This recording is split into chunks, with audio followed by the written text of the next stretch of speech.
Oke, nah untuk pertanyaan kedua nih ya, Pastor, memang benar gak sih kira-kira menurut Pastor tuh ada gak sih jodoh yang kedua?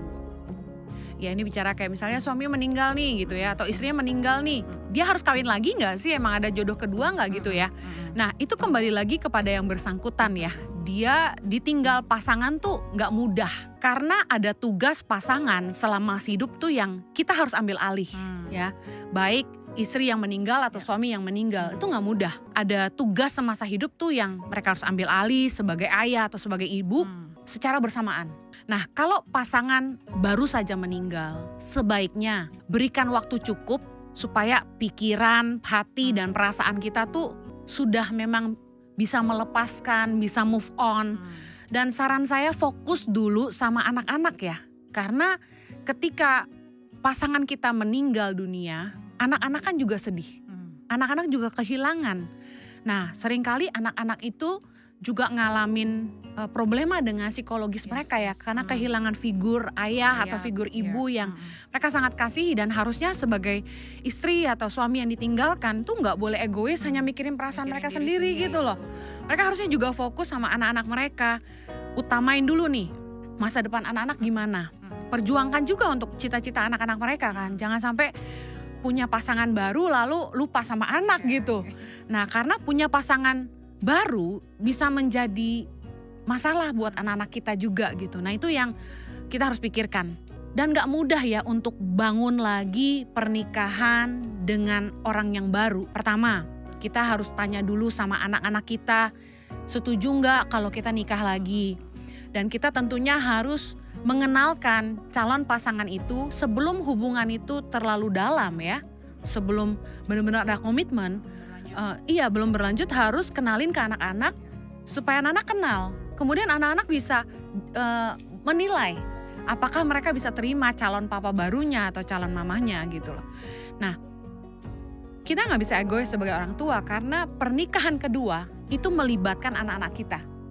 Mereka nggak bisa milih, mereka harus terima papa baru atau mama barunya gitu. Nah, yang kedua, apakah sudah siap membangun rumah tangga lagi? Karena pasangan yang baru ini mungkin juga udah pernah menikah, lalu ditinggal mati istri atau suaminya, dan mereka mungkin juga punya anak-anak ya kan.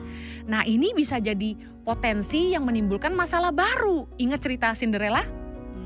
iya, Mamahnya meninggal, papahnya nikah lagi dengan perempuan yang ternyata jahat banget, punya dua saudara tiri ya kan, yang jahat juga. Cinderella dijadikan pembantu di rumahnya sendiri. Nah, kita lihat itu cuma dongeng ya, tapi terjadi loh dalam kehidupan banyak keluarga.